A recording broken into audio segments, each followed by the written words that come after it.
Welcome into the Toyota Lounge for the DNVR Avalanche podcast, powered by your Front Range Toyota dealerships. We were going to talk about draft prospects today. That was the plan. The NHL had other ideas. Gave us plenty of actual NHL content to talk about, including multiple trades, waiver claims, prospective trades, and otherwise going through the NHL. We'll go through all of it. Let's start with the most straightforward one, and that being San Jose claiming Barclay Goodrow off of waivers from the New York Rangers. Why?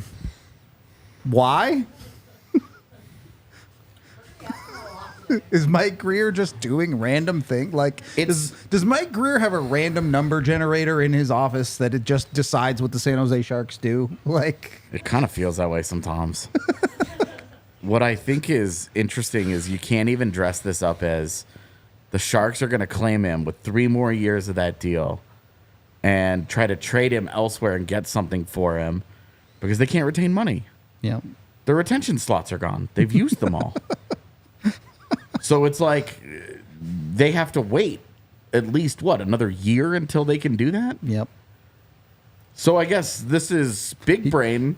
Goodrow does have 3 years left. Yeah, on like that I guess deal. this could just be big brain, and they're just like, okay, well, maybe he'll play better for us, and teams will be more interested in taking that money on. But I don't know. I guess it's a free asset, and it's a guy that's they're familiar with and that they like, and I don't know. He's been really bad, so it's a. How does that help them? It doesn't. This kind of starts with Greer and Hurdle. Like, what is he doing? Does the entire league have something on him that makes him the guy that hey, we need a favor? And they phone it in, and they know he's the guy to call. I don't know. But for Goodrow, I actually was surprised to see just how bad he's been in New York these past 3 seasons. I did not realize it was that bad. My memory of him is from Tampa, and so where he was really good. Yeah, it was excellent. And maybe that is in the way that we talk about reclamation projects for Colorado. Maybe San Jose views this as a landing spot for a reclamation project, which feels like a weird category to put Goodrow in. But having seen the success he had in Tampa, you look at how well constructed that Tampa team was and can explain how that success was supported by that roster construction. And it should have, in theory, been supported by an also well-constructed New York Rangers forward group. And so San Jose is still building in that, right? It's a little bit confusing then to view it in that way, but there is that pedigree from the Tampa Bay team that I think maybe San Jose can get excited around the experience. But the money, the contract that they're taking on, 3.6, 3 more years of that, and a 15-team no-trade clause, really is committing themselves to Goodrow. I was surprised to see, too, because Evan Raw's been tweeting about how bad Goodrow's last year was. Yep. Again, did not realize it was this bad. Worst of his seasons with New York was this last year. And in the playoffs, of all forwards who played at least 100 minutes, he had the worst scoring against differential. He's been a defensive liability, which was my surprise. The offense has just kind of died. Wasn't necessarily a strength, but he was considered a reliable, responsible depth player that gives you a little bit of an edge. I think some of that edge has been lost. And best case scenario, San Jose is hoping he regains his footing there. I mean, I think certainly from New York's side, I think this makes perfect sense from Chris Drury and those guys. They just freed up $3.5 million or so of cap space. The emergence of Alexis Lafreniere as a guy who can actually produce at least a middle 6 level for you kind of took away that spot that Goodrow could theoretically have filled for New York. Maybe there's a world where Drury could have gotten a pick or something for Goodrow, but I don't think they really cared about that. Yeah. It's just freeing up the cap space for them. And I want to believe that he could be a reclamation project in San Jose, but I don't trust anything San Jose does right now, to be honest with you. So I just don't know about that side of it. Eric, you're a Barclay Goodrow truther. Oh, yeah. What's up? Well, if you're San Jose, if you're New York Rangers, when you put a guy on waivers like that, first of all, it's because you've called the 31 other teams. You know exactly that A, there'll be a taker. B, he won't get traded. You might see something else. So there's got to be another part to this that we're not I'm not going to tell you that deals go behind the scenes, but deals do go behind the scenes. So it's a fact. Nothing illegal. It's just, I'll do this, I'll take this, and then you know, all that kind of stuff, right? So somewhere, somehow, Rangers wanted to get that cap space. So if he clears, and then at least they're free of that, right? Because it opens up their stuff, right? Their own stuff if he doesn't get picked up. Mm-hmm. So yesterday they put him on knowing that they already knew that. Everyone talked about it yesterday that San Jose was going to take him. So it's part of something a little bit bigger.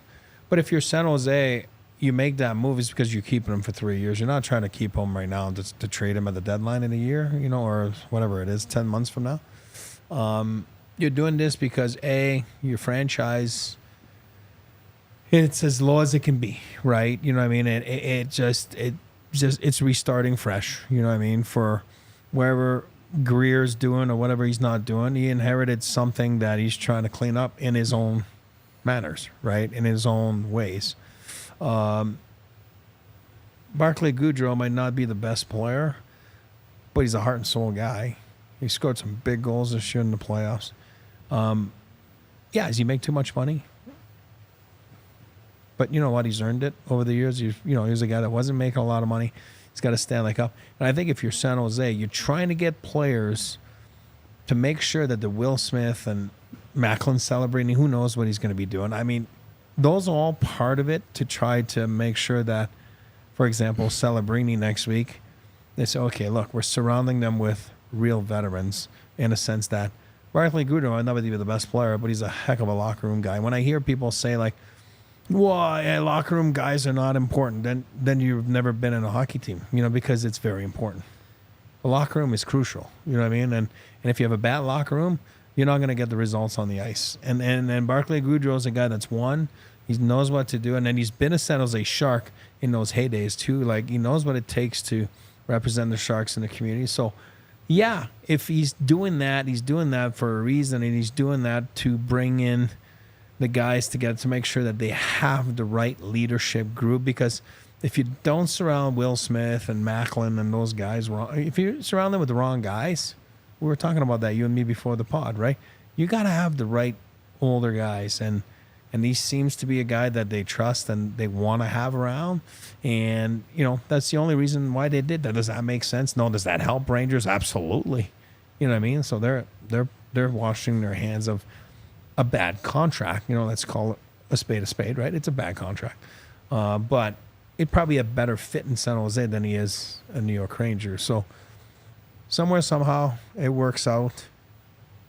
You know, I do believe, though, they're married to him. Yes, you guys have valid points. If they did that, it's because they're married to him. Yeah, I mean, you know, obviously I'm not in their locker room. I don't know Barclay Goodrow personally or anything, but Yes, you do. That'd be Don't lie. Crazy if I did. Certainly on the ice, it feels like there's nothing he's going to bring that they couldn't have gotten in 2 weeks in free agency. I'll put it that way. So maybe the locker room aspect of it makes sense. I'll go back to, forget about Lucic, what he did. I'm talking about the contract back then with James Neal and, you know, like Edmonton. Remember, there was a flip-flop, and we all agreed as a staff that you're taking on a bad contract. Forget about the player. Forget about what he was. It's a bad contract. But you're taking on, you're married to it because you're getting rid of the other one, which was Neal at the time. But you feel that, and you can't buy him out because it was his contract was buyout proof. Like it was, you couldn't buy it out. And then, but you're doing it, and I want to hear like, oh God, but it's a better fit for you than the problem you're giving away, which was Neal, and then Neal ended up being bought out, as we know, by Edmonton. But so that's kind of a little bit of similar things there. Like you'll have a better fit for you. You know what I mean? I'm going back to Gaudreau, but you know, sometimes it's like, but you're married to it. You know what I mean? I don't think you're getting rid of that one. It feels similar to Foligno in Chicago alongside Bedard. Yes, like sure. Getting a player like that to support Absolutely. young talent coming up the way. Definitely. To be honest, I like the other move they made today a lot more. A 4th-round pick for Ty Dellandrea from Dallas. Dellandrea was in a bit of a weird spot in Dallas. He's 23. He kind of ended up getting pushed out of the lineup because of how deep Dallas was. He does have 100 and some NHL games under his belt. He played a full season in 22-23 with Dallas where he put up 28 points. So certainly for a team thin like San Jose, it makes sense for a younger guy they can put in their lineup and give some opportunity to. What does he ultimately become? I don't know. But those are way more the type of guys I see a team in San Jose's situation wanting to take a chance on as opposed to a Goudreau. But I don't know. Maybe you guys feel differently about Dellandrea than I do. I'm high on Dellandrea. I think that's depth with a more recent proven track record that plug and plays into San Jose's forward group more readily and believably. And I think that that's sort of maybe the approach, too, from San Jose's perspective is like there's this past record with Goudreau from the Tampa Bay years that is good, and then this recent track record from Dellandrea as a depth player that is good. So you're kind of gambling on past and present projection in both of these players. One of those is likely to pan out. Hopefully for San Jose, it's both. Hopefully. But for the players' sake, I hope they pan out. For San Jose, I could care less, if I'm honest. No, but I was talking to AJ earlier when we were sitting there, like Dellandrea, like smells like Dallas felt that he wasn't going to crack their lineup. We don't know what's we don't work and we're not inside their offices, and they felt that they probably weren't going to cue him. And then all of a sudden they're like, let's give this guy a chance. Let's find him a spot for him. And San Jose seemed to be interested, so you make a little deal, make that happen. I like that. Jim Nill's a good person. Probably wasn't going to hold him back if he felt that, you're not going to crack the roster, and let's give the guy a fresh start somewhere else. And that's what it smells like, and I think it's a classy move by the Stars. That's what that's what it sounds like. And then San Jose, it's a good move by them because, like Megan said, like he's done good these past 12 months. He needs a chance to crack the lineup to be an everyday player somewhere, and sounds to be like, again, San Jose, what they're trying to do is just show representation next week to Macklin Celebrini. This is what we're getting. This is what we're trying to get. We don't want to just leave him out there feed him to the wolves, and him and Will Smith, and but we feel that I think if you come in, you could whatever, and then kid will make a decision. Does he go back to college hockey or does he go back there? Sometimes it's easier if you make it more attractive for him, meaning like you check off the veteran box, you check off the, a little bit of that, you check off the Will Smith is a big one, you know what I mean? So then all of a sudden it makes more sense for a guy to come out and go, or you stay in it. We talk about it all the time. It's no shame. Look at Cale Makar. Look at, it's no shame to stay back and mature a little bit. So I don't know that any of these deals are really going to have a significant impact on where the Sharks finish in the immediate. More long-term look for the San Jose Sharks of these guys, and that long-term look could be anything from, hey, we're giving guys opportunities to see if they become something, to these are guys just filling roster spots. Honestly, it could end up either way to me, and neither would be super surprising. But who knows? Maybe the Celebrinis and Will Smiths of the world can turn that organization around on a quicker schedule than some of the Chicago-style longer-term tanking that we've seen of recent years. I don't know that I'm a believer, but, you got to give players opportunities, and maybe you get lucky. So good luck with that, San Jose. That's all I really have to say on that one. On that note, our show is presented by the folks over at BetterHelp. Kind of like building the right locker room. Sometimes you need people to talk to. Sometimes you just need to vent a little bit. All sorts of other options. BetterHelp is a super easy way to go in and get yourself a little bit of therapy or whatever it is you might need. It's entirely online and designed to be convenient, flexible, and suited to your schedule. So it's not a difficult thing. I know, AJ, in the past, when you've tried to sign up for therapy, you've had a bunch of scheduling issues and things like that. It's a huge pain in the ass. You can avoid all that by using BetterHelp.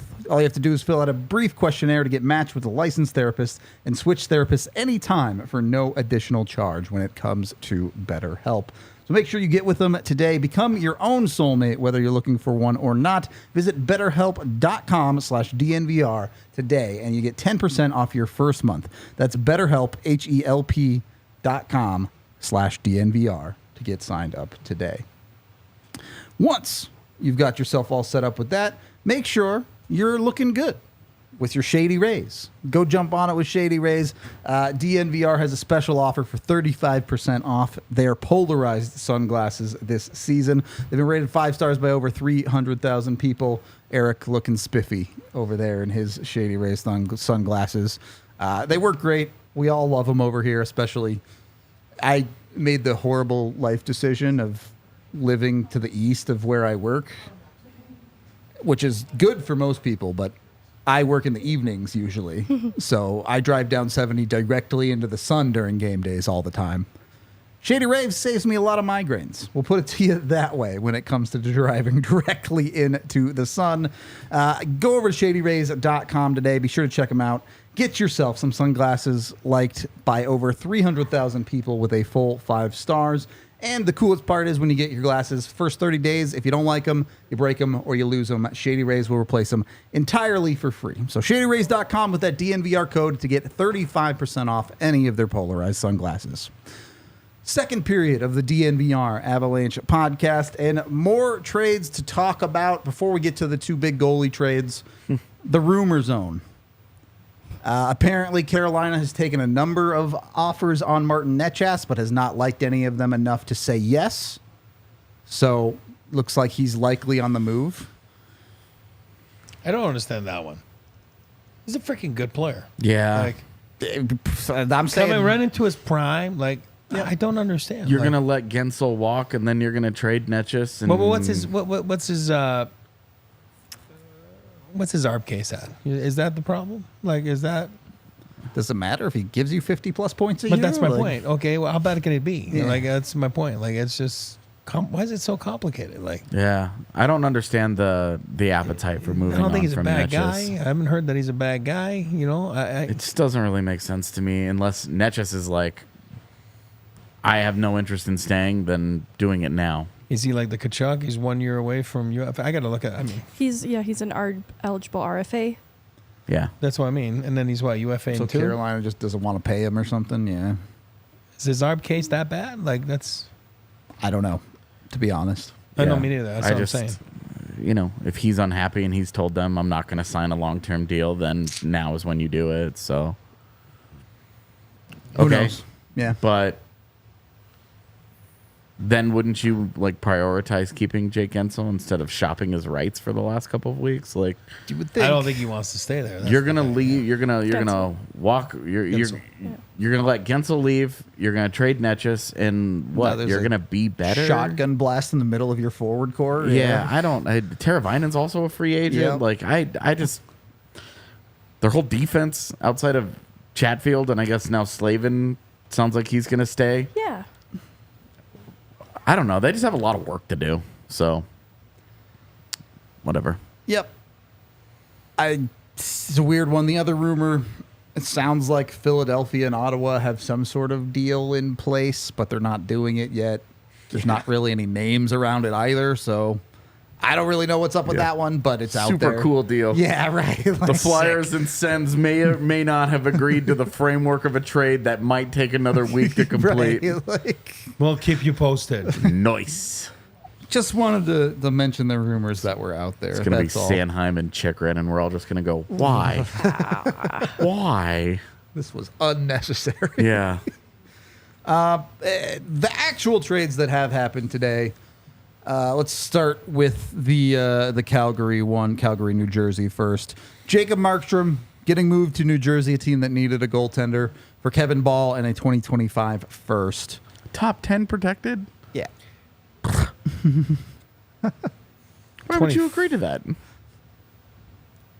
To 25, not this year's, No, next year's. Yeah.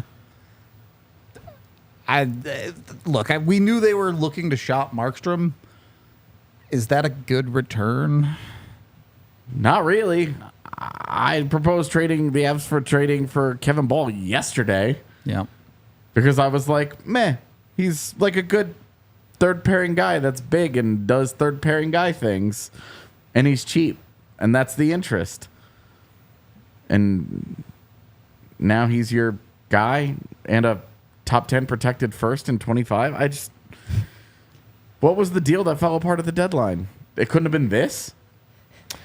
And doesn't it feel like Washington's move to like LA with LA after that feels prompted by Markstrom's name coming off the board? Like, I wonder if LA would have been interested in this Markstrom deal, just because Calgary also retains 31%. But do. still, Yeah. it keeps the AAV then for that contract to like 4,125, which is less than what Kemper's going to be in LA. It just feels like not the greatest return for Calgary.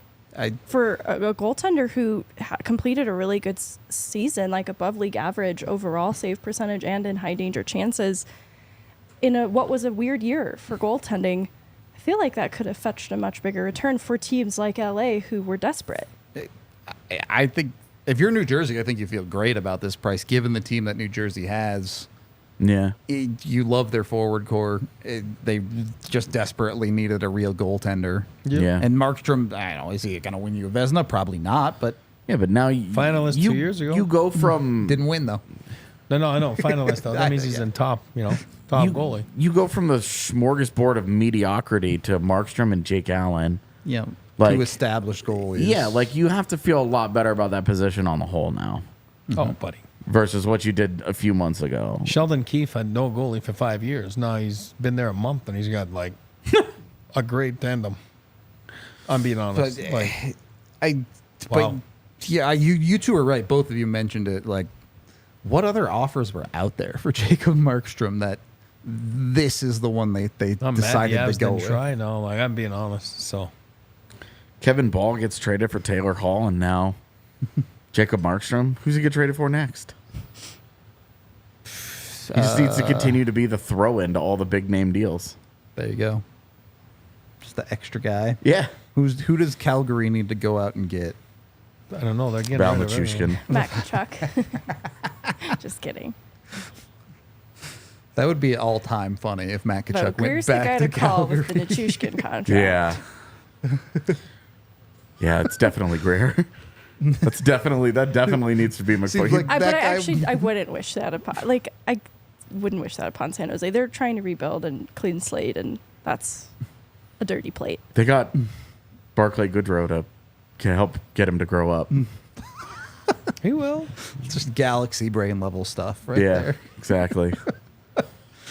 So, yeah, I think this feels like for most of these trades, you're looking at them and saying, if one side just clearly feels like they got the better of these deals. In this case, feels like Calgary probably got their money stolen at the lunch table or something. Here's what I think. not Here's what I great. think. I think Markstrom. I think he was a pro about it. He was, Connie today said that he was a pro about the whole thing, but I think behind closed doors he said, "I'm never playing here again." That's just what I think, and I don't think he was going to play there. And then I think they were just handcuffed, and I think it all right. He's got that. What does he have? A no trade or Does he? partial no I'll trade? look I it don't remember up. what it I'll look was, it up. but Yeah. I do believe they had to talk to him. Which they did He had to at say the yes. deadline. They talked to him. Then that's where communication went south between Calgary and Markstrom, right at the deadline, because they did have a deal, and I'm not too sure what happened. None of my business, none of our Yeah. business, but something happened. I think he just said, "Make that deal work again, and we'll make that work." I'm not playing here. Yeah. Looks like All it of a was a sudden- full NMC. It was a full, right? Yeah. They had to approach him, which they did. So I think it was okay. And then the next one will be Allmark, right? That's just not Allmark's going to cost a lot of money because he's The Kemper's only one gone. left, yeah. Markstrom's gone. Now Allmark's going to be the guy, and then Allmark has to say yes to whatever. Well, Olmark saying no to LA at the deadline is probably what kicks off their search for another goaltender, and they check off two boxes at the same time. They get out of the Dubois deal, Which was their mistake. and they Right. get a goaltender, and Yep. so it's like, okay, however you feel about Darcy Kemper, they have a goaltender, I guess.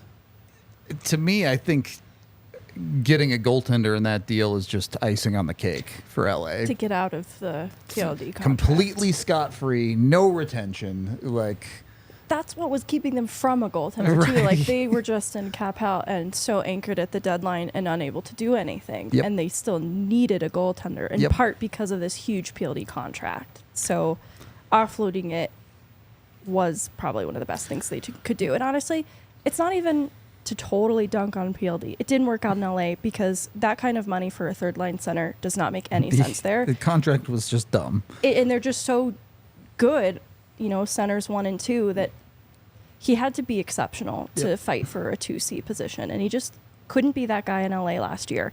His numbers for a third line center aren't bad, though the production going from a 50 to 60 point guy to a 40 point guy is troubling. Yeah. Even though the other metrics in his game weren't bad, especially for a third line center, just didn't make any sense in LA any longer. You got a worse version of what the Avs got in Ross Colton, and you paid double the price. Yep. Just in cap. Yep. But you also look at A pretty checkered past. He's been on what, well, 4 or 5 teams now. You look at Velarde, you look at Iafallo, Kapari. Everything you gave up for him. Like, that hurts. For sure. That's not great. It was just a total fiasco. And I know everybody has a theory about PLD. I think he'll be fine in Washington. Won't be an $8.5 million player, but I don't know that he won't be in time. We've seen a lot of guys not play very well in their first year. sure. This was a pretty big stinker of a first year. Like, and his attitude about wanting out of multiple places it's a huge red Publicly, flag. it's a bad look. We'll put it that way. It's a huge red flag. He's 25 years old, and he should be a top 6 center for you, and he signed long term, and he's now in his 4th franchise. Yeah. Yike. It's not great looking. So you do have a concern there, but for the cost of a guy that was your backup goaltender last year and a really expensive backup goaltender, this is a good deal for the Caps. This is a good roll of the dice for them. It's good for Darcy Kemper too, because he got beat out of the starting position in Yeah, Washington. he straight up It was lost his pretty job. split, and Lindgren came ahead as the clear starter. So I think that Kemper getting another opportunity to vie for the starting position and a clearer pathway to it is intriguing. Like, I think he's still kind of a middle of the pack goaltender and a better solution that LA has seen in years. So I still like it for them, but it's probably best for Kemper. Having stayed in Washington, it just wouldn't have been his net. Yeah. Here's my problem with Washington going and getting PLD. One, the fact that you didn't get any salary retained on that deal is crazy. But more importantly, when you look at where Washington is as a franchise, I don't understand why they're committing to a guy for 7 years when they have essentially already aged out of their cup window. As an organization, their only goal in life for the next 2 years is to get Alex Ovechkin goals until he breaks the record and retires. Yeah. They're not a team that can realistically compete for a cup as constructed. And maybe they turn it around in 3-4 years. They're a better team, and you get to the tail end of that PLD contract. But it's just such a huge commitment to a guy at a time that it does not make a ton of sense for the organization to do it. And great, the $8.5 million really isn't as bad as it looks on paper for Washington because they moved that Kemper contract out. It's not like they're taking on a giant chunk of salary more. It's just a couple million more. It's not like they added $8 million of salary alone. Right. It's a surplus. They add about 3, a little over 3, 2.5, 3.5, yeah, something like that. So not a big deal in that terms. But like now you're 1 and 2 C's for the signed for the next several seasons, or PLD and Dylan Strome. You're not winning cups. What are you with doing? that. Yeah. They're saving money on the Dylan Strome contract. I guess. It's a good That's deal. true. That's fair. It's a really good deal, so they can kind of afford between 1C, 2C to like justify the PLD contract. My take with PLD is, and I get it. Remember, like people on the internet right now are saying, so you basically traded, like you just said, Kapari and all those guys. That's a bad look. It is a bad look. There's no denying it. You have to look at it and say, oh, wow, that one hurts. But in the National Hockey League, you got to live in the moment. Yeah. You're in the moment. Now you have a bad contract with a player that clearly doesn't fit with you. So in that moment, they made the best deal they could, and it's a great deal. Like, right? Because Rudo came in, he's like, Jesus, you know what I mean? Like, which it is, because you're not retaining anything. You're going to get a goalie. Forget about what was given, because that's a tough look. It is. Now, when it comes down to PLD, for me, is I always say hockey, and I said it about Gaudreau earlier. Like, hockey is a team sport. It's not golf. Hey, there was great golf this weekend. It was awesome. You know, they're so skilled. They're so awesome. You know, but hockey's a team sport. You got to fit in the pie. You got to fit in as part of the puzzle, and even the makeup of yourself as a hockey player. Yeah, a lot of it is talent. A lot of it is attitude. A lot of it is hard work. But you got to have character. You got to have the attitude to be a hockey player, to be part of a team sport. Because if you're just shiny, PLD is a shiny player. Got everything. You look at him, you're like, oh man, that's a player. Oh, I want him, right? You know what I mean? You do. But somewhere, somehow, like after 7 years of being around, you have to question his character. You have to question his attitude. I don't care what people say. You do. And then is it really going to help my team win? My team, not my individual. Go play golf. Go play tennis. Those are awesome sports, but they're individual sports, unless you play doubles or the Ryder Cup. But does that really make me win the freaking Stanley Cup? Like, is this guy? I don't think so, from what I've seen. You know, so then, as shiny as he is, I stay away. But then some other team, that's their prerogative. It's fine. You know, I'm just sitting here. You know, but for me, it's like, how can you over and bypass that? You can't. It's there. It's in front of you. You got to look at it.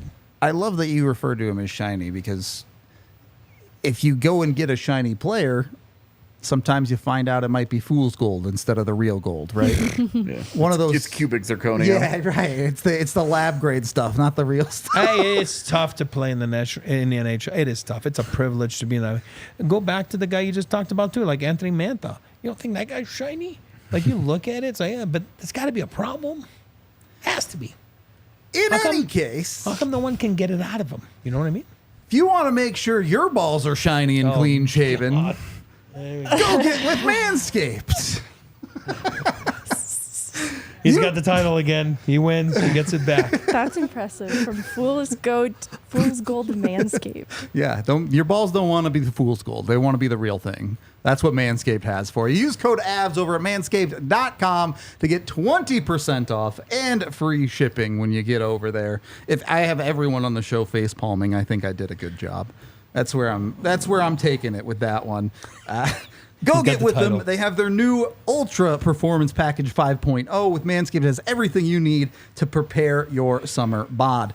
You can get in with obviously the new Lawnmower Trimmer 5.0, but they also have all sorts of products, including toner and moisturizer. They also have, like soap and deodorant and stuff for the rest of your body, too, that you can use. So plenty of products when it comes to Manscaped. They even have boxers, so you can, hide the fool's gold a little bit if you want to go about it that way. Again, go to manscaped.com and get 20% off and free shipping with code AVS. Again, code AVS, manscaped.com.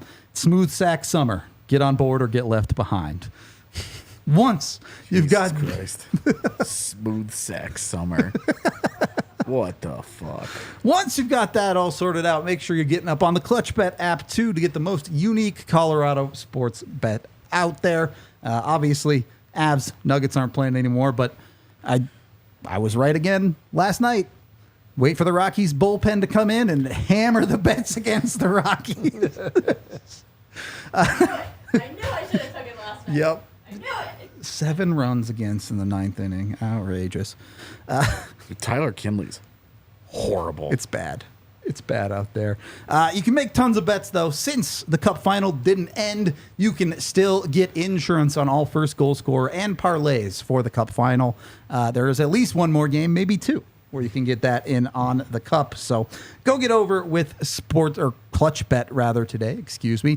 And when you sign up with code DNVR250, you can get a first bet match up to $250 paid out in bonus bets over the first 5 weeks with ClutchBet. Go download the ClutchBet app today and use that DNVR250 code, and be sure to keep an eye out for other great promotions for the Rockies, Broncos, Nuggets, and Avs. Must be 21 or older and located in the state of Colorado. Gamble responsibly. Call 1-800-GAMBLER if you or someone needs help. Third period of the DNVR Avalanche podcast. Anything else you guys want to touch on the trade and acquisition market today, or should we move on to our draft stuff? I don't know what this Philly Sens thing is. They don't even have like a player name. It's Yeah. the weirdest. That's what's weirdest about it. Usually Yeah. that's what drives the rumor. Or you'd at least give it like hearing X is involved instead of just like, yep, they've got a framework for a trade. Who's the new coach in Ottawa? Man, I'm having I a don't blank. know. I'm having a blank right Let's now. see. Off the top of my head, Is it couldn't Greeny? tell No, you. Greeny. Yeah, it is. It's Travis Green. Oh, yeah. Travis Greeny, Green. So torts for Greeny. There you go. Co- 1 for 1. coaching trade. I love it. That would be why there are no players involved. That's See? good. That's good. PR guy for PR guy. Mascot trade. Now we're really getting into Gritty. the weeds. Gritty. Gritty's got a no Mascot trade. trade. Philly's making a mistake if they're making that I trade, was no gonna say, matter what. a mascot trade might cause an actual riot. Gritty's got a no trade for sure. He's got a full no movement. He's got a full no move. Not Gritty's going no anywhere. move is he'll actually just murder you if you He try to won't trade. let you. He's got the best look ever. All right, we can move on. What we were originally going to talk about today was more potential Avs draft picks at pick 24. Kind of teased potential European options in the title today, starting with Emil Hemming. End of thoughts. You don't like him? My thoughts are less about him and more about do the Avs just love Finns? Is someone going to take Emil Hemming before they should because Florida is full of Finns and they've gone to back-to-back Cup finals? Copycat league, man. Doesn't have to be just Hemming. Could be Kivi Harju as well. Could be Kiviharu too. True. Kivi Ranta. Keep your Ericism. You just have to change it a little bit. Kiviharu. Yeah, if they live undersized defensemen and Finns, That's the dream. I don't know about the dream, but it definitely it's going to consolidates some desires. snatch somebody. Yeah, somebody's Yeah. going to get caught up in that. Yeah. We don't have to get into Hemming specifically, but I'm curious your guys' thoughts. And I know that the real answer is you just take the best player available. But generally No, I know. speaking, and maybe Eric, you're the best one to answer this since you've been in that room. How do teams lean when it comes to if you have two guys you rank roughly the same, one's from North America, one's from Europe, does that make a difference? I think you go from past experience. I'm a firm believer in that. If you've had success, use Wash, for example. Like, they're heavy on Russians. You know what I mean? They got that pipeline. Their star is a Russian player, Ovechkin. And, they seem to have easier success in bringing guys over than other teams. You know what I mean? And then I don't think they get scared by, like teams got scared last year with Michkov, whatever you say his name, right? Or now they're saying Demidov or whatever. You know what I mean? Like, who knows, right? Those guys, are they coming over? Are they not coming? It's always complicated. Everybody seems to have a different case. I'm talking about Russian players. I think you go with past experiences, and you just, if you've had success, like Detroit right now, they've had success in Sweden. Yep. You almost For think every two- year. two first, decades. You're like Detroit Red Wings, and you're like in the first round, oh, they're going to take a freaking Swede here. You know what I mean? I Like, think and they've then they taken a do, Swede in every single draft class for like 27, 28 straight years. Outrageous. That's what I mean. I think that's the best example. So I think you go with past experience. You go with your comfort, and when you're in the room and you're arguing for a pick at 24, use the Avs, and then there's a European guy, like who are we talking about? Hemming, Henning, whatever. Let's say you're talking about him, then so the North American guy will push for his guy because, of course, he's more familiar with his guy, and then. But the Euro guy will be like, no, Hemming, he's better. You know what I mean? Like, because I've, and again, a lot of those guys. So then you go with the scout that has a better track record? Well, I think that's where the head amateur guy will draw it down, and then that's on their head anyway. You can only fight so much, but if you go with tendencies too, like I said, Avs, when it was Hep and Price, it was a lot of OHL guys, right? And then Detroit, they seemed to, Swedish guys. Now, you might have had a bad experience with the Russian Federation or whatever it was. Then I think it's human nature. You'll be like, oh, I'm staying away from that. You know what I mean? My next time, because I don't want to take a pick and miss it because of bull crap. You know what I Yeah. mean? Not just pure hockey. So I think you go with past experiences, and then that's when you draw the line. But this is a guy that's ranked between 24 to 40 anyway. Give and take. He's going to go. Some lists might have him at 40. Some teams might have him at 50. Some teams might have him at 22 because they have a strong Finnish presence in their amateur scouting, and that's how it goes. He'd be on my list. There would have to be names that came off the board at 24 that were no longer available for me to consider him, but he's somebody I wouldn't completely rule out. And I think there's just a lot that you can already see translates to the NHL. The trouble is, for a first round pick, if the projection is bottom 6 NHL player, that does feel a little harder to justify than one of the highest first round picks they've had in a long while. Yep. For a player that projects just bottom 6 NHLer. But for what it's worth, there are still things that I like about him. I like his shot. I think that he has that power forward mold, and he is a big player, so that side of his game is already pretty developed. Obviously, using that responsibly is also part of it. But I think the work ethic is important, and that's already a part of his game, and the two-way game is important. Obviously, the Avs value that too. What made him maybe less of a standout in my list of players to consider at 24 is how he adapted when he got the Liga call-up. And I actually give him both credit and concern around this.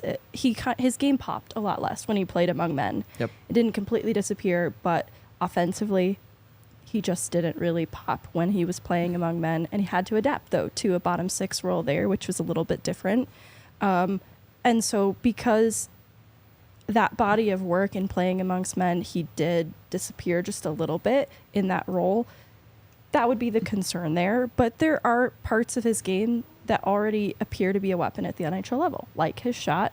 And those are the kinds of things that can be hard to teach a player. And the other parts are things I think could build into his game, especially with consistency. And I think despite his game popping a little bit less when playing among men, he was still building things into his game to be a more well-rounded player. And so I know Chris McFarland, I love the way he describes it when he wants to see a player not just survive, but thrive. I would describe Hemming as having survived rather than thriving. And so there's still that possibility for him to thrive in time that I wouldn't rule out. There are players I would consider ahead of him, but he would be in my list. My concern with him is he reminds me a little bit of Olausson in a lot of ways. The shots doing a lot of the talking and the size. Yeah, not a good skater as Olausson. I think he has a more well-rounded game than Olausson. I think he understands. You mentioned the work ethic there.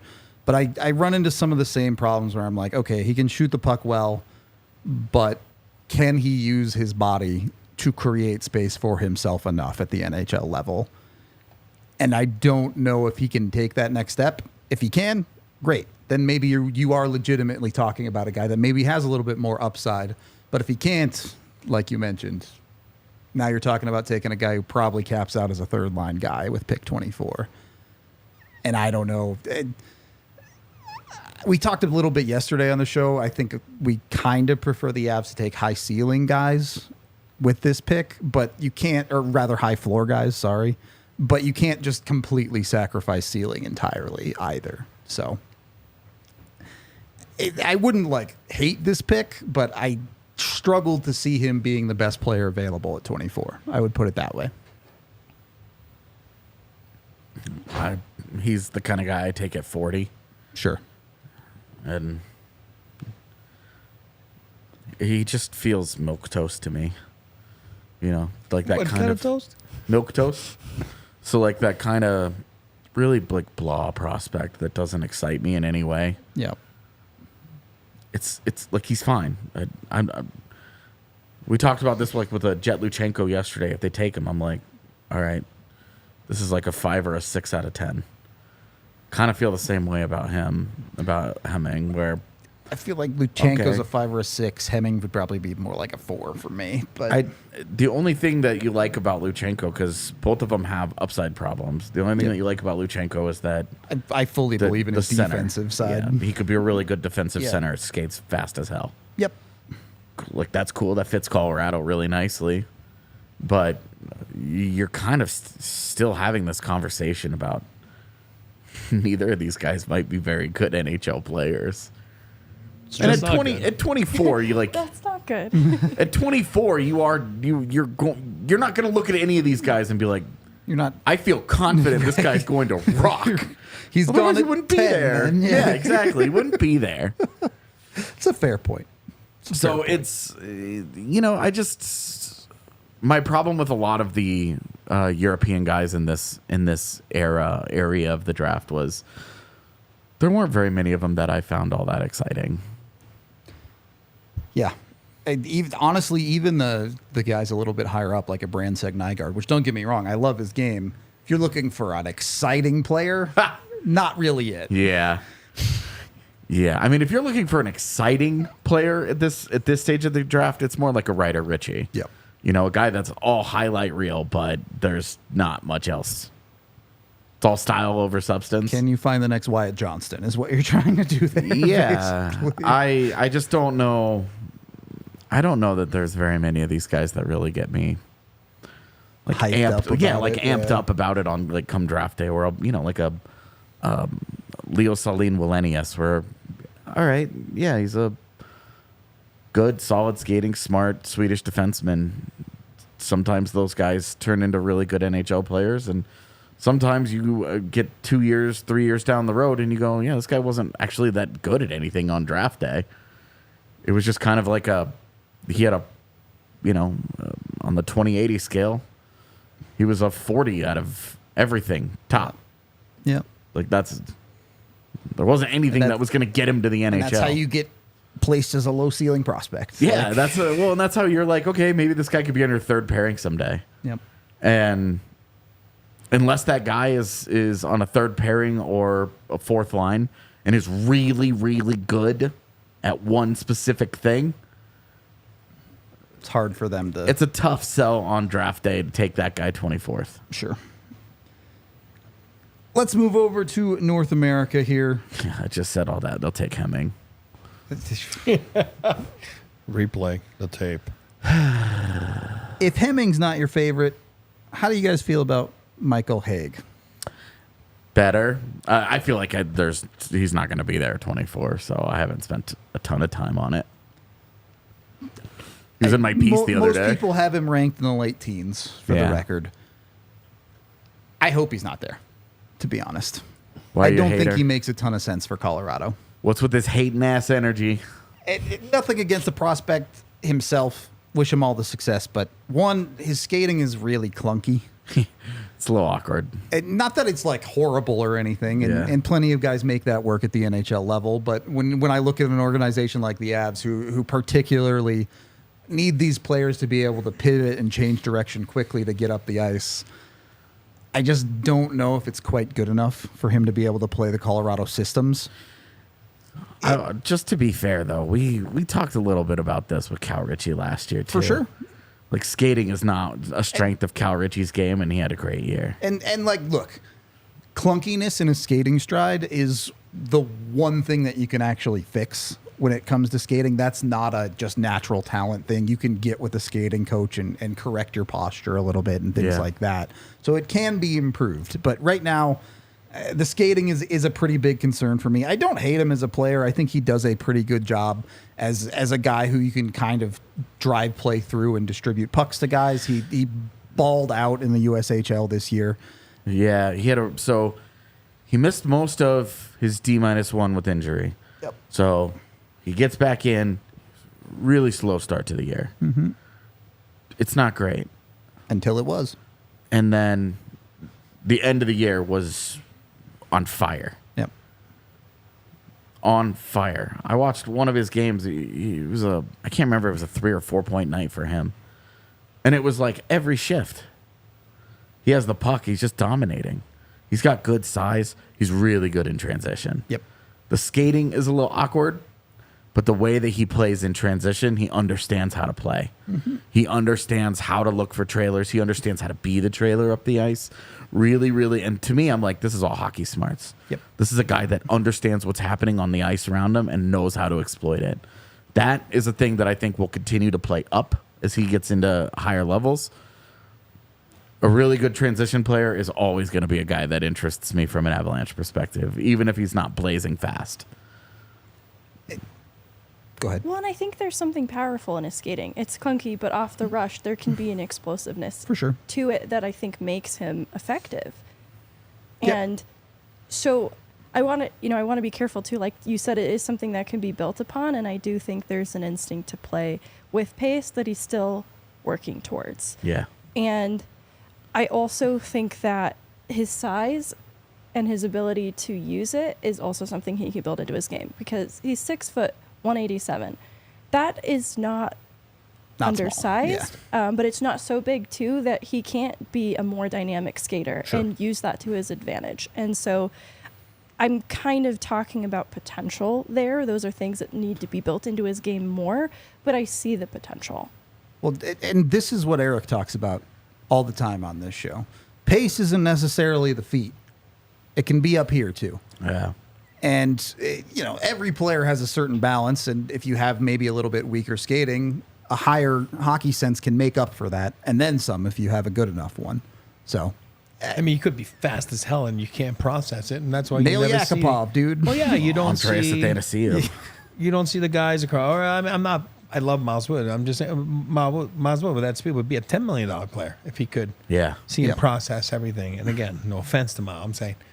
But, yeah, if you can process it, I always use Tyler Toffoli. He can't skate, but freaking plays fast. Yep. Or else he wouldn't be in this league. You know what I mean? So it's... Yeah, but a guy like that, a right shot center, with some decent size, and obviously seems to be very creative, and he falls right into there, like 20 to 30th, right? Yeah. He's right there in that middle of 24, and the one thing that's wrong about him is you just picked the wrong program. He's going to Michigan. Could have gone to DU or BU, then he'd be a friend of the show, but Michigan, Then he'd be a friend of the show. we shoo him. I think the other you had another center to your pipeline, but he's a goal scoring one. That was the thing I really liked about his game. I like that he can score goals in a lot of different ways. It's not. We talked about Andrew Basha a little bit yesterday. He's really fast. Yep. There's a lot of things about his game that you like. He's not going to score goals from any kind of distance. He has to go to the net, and that's about it. And that's why he's a winger. But with Hage, it's everything. Like he's got a really, really encouraging goal scoring profile right now. I would even take that a step further, especially if he's there at 24 in that range. There are not a lot of guys that really have that dual offensive threat ability where they can score and set guys up at a high level, and I think Hage might have that. Yeah, the playmaking side of his game, I think, is another, I think he could build into this more, but it exists. Yeah. So. I do worry a little bit about him being close to maxed out physically, because you look at him and you're like, I don't know how much weight. That frame is already pretty full. Yeah, he's going to add to the frame. Yep. So if he's not going to get a lot stronger, his shot's not going to get a lot better. You see this over time. Guys get stronger. They add a lot of muscle. Their shot gets better. If he's not going to, I don't know, as much as I do like where it is right now, I don't know if it doesn't get a lot better, if it's going to play in even a middle six role in the NHL. And if you're talking about drafting a bottom six center, Hage isn't the guy that I want. I would agree with It's that. Jet Luchenko, goddammit. Yeah. All right. We only really have about 5 minutes left here, so I'll open it up to you guys. If there's a prospect you want to touch on that we haven't talked about, Megan, I know you weren't here the other day. If you have any thoughts on someone that you wanted to mention for, we don't know, but a potential 24th pick for the Avs. I saw you were writing your Jiricek profile. Oh, yeah. What were your thoughts on him? Let me go back to my notes. Oh, he's... Because that was a guy that we talked about a little bit yesterday. Briefly, yeah. He's really interesting. Czech league, I just don't know what to make of. It's so hard. And having injury in his body of work history hampers your sample size For then sure. too. And I'm not going to hold that totally against a player, but it does make it hard for projections. But I like his work ethic, and his physical tools are obvious. I think that another player whose skating mechanics kind of stood out as an issue. The kind of thing that was revealed playing in Czechia's top league. For sure. I think. Against men, yeah. But defensively, already a really smart player. Always the kind of thing you want to see in a defenseman. Hard to also predict how that translates at the next level, but good to see in the top league in Czechia. Then the offensive game is like, if he can build into that more and become more of a two-way threat, that size already becomes something that's going to be very coveted by NHL teams. 6'2". This is kind of the opposite argument of the one we just made. Because, yes, hockey smarts can make up for maybe a little bit of a lack of skating ability, but there has to be a baseline level, right? At a certain point, if you can't skate well enough, NHL players are just going to go wide and torch you every night. So, yeah, his skating is a real problem right now. Like he needs real work on it. More than Haig by a long shot. Yeah, I do. I think that I agree with Megan that the hockey smarts really jumped though, and I don't know. He's a guy that's kind of in my back pocket as a guy that I'm watching on draft night, and because the stock is all over the place. Yeah. He was in that conversation to be a top 10 guy coming into the year. He wasn't great, and then he gets hurt. And the injury definitely scared some people off, yeah. Yeah, so you're looking at it like, okay, this guy's already not a very good skater, and he just had a major knee injury. Yeah. It could potentially be a really scary combination of things. For sure. Where he could do all kinds of things really well, but if he just physically can't get up and down the ice the way he needs to, at even a passable level, you have a problem on your hands. So there's a really scary like downside when you take him. Yep. But he is a guy that I've spent a little more time with this week, just trying to figure out how I feel. He's one of my like complicated feeling players. So no, it's true. Like I wrote these profiles and I intend to go back to them to really hone in on the Avs angle even more, because I started just with kind of a general lens of where I put them in the draft, but I haven't quite examined more closely the Avs fit, and he's someone that's really interesting for those reasons. It's hard, I think, because when you look at a player like that, if you're leaning into the downsides, you might be saying, hey, you shouldn't even be taking this guy in the first round. But if you're leading into the upsides and he's there at 24, you could be saying, hey, we have a guy who could have been a potential top 10 pick available at 24. Yeah, I see middle pairing potential in this player. Obviously, there's just some question marks. Yep. He's on every list, like, what, 14 to 25? Yep. Yeah. He's right there, 14 to 28. I mean, that is like... He's tight. Like everybody's kind of got him right there. You know That's a guy that come draft night, he starts to slip a little bit, and you're like, he's the second guy on their list as they're picking. They're on the board. He's that second guy that it's just like, look, we love the guy. It's just we love somebody just that much more. Is he the guy who's sitting there that a team trades up for? No. You don't think so? Not at all. I think they let him slip to him. Yeah, I don't think that's not a guy that I think has such an exciting profile. Like, you look at like a Zane Parekh, right? Like, that's a guy where... The high-end skill. There's like a really high end there that you can see on draft day, or even a Trevor Connolly, where if there's a high-end attribute that you're looking at going, okay. And with Jiricek right now, I don't think that you see that with him. Where it's 100% I gotta have it. But I will tell you, if he's at 22, that's what I'm saying. We're sitting on the live show. I'm going to start rocking back and forth, being like, okay. Things will get interesting at that point. I like it. Like high ceiling but moderate risk that could potentially allow this player to fall. Yep. How far?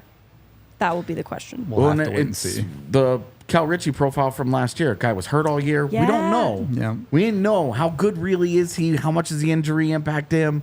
Et cetera, et cetera. Okay, well, year 1 year later, you feel really good about that decision. 100%. I joked earlier when we started this draft process, who's the hurt guy that they could just capitalize on falling value? Jiricek is kind of that guy for me this year. Yeah.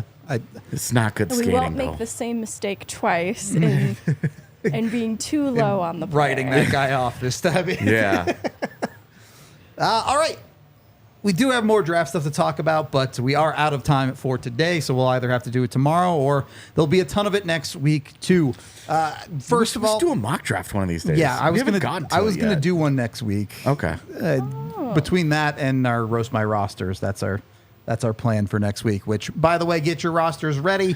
Put them in on Cap Friendly. Make sure there's DNVR in the title. Probably don't put them in just yet. Wait till the weekend and then put them in. Yeah. Then. Don't do it before Friday. I'm not checking any of these until Friday Yeah. night. So That's sad to say. I'm going to spend my Friday night checking Cap Friendly roast my rosters. Yeah. I didn't admit that on air. we'll do that. We have a mock draft coming for you too. So keep your eyes out. Also, go check out AJ's piece he put out today. 8 possible reclamation projects for the Avs and free Shillington agency. and Beauvillier. It's actually 9. Yeah, you put 2 and 1 at the end there, but I'm sorry, but Dominic Kubalik and Victor Olofsson are the same dude. either way, that's our show for the day. We appreciate y'all. We will talk to you again tomorrow. Y'all silly like the mayor.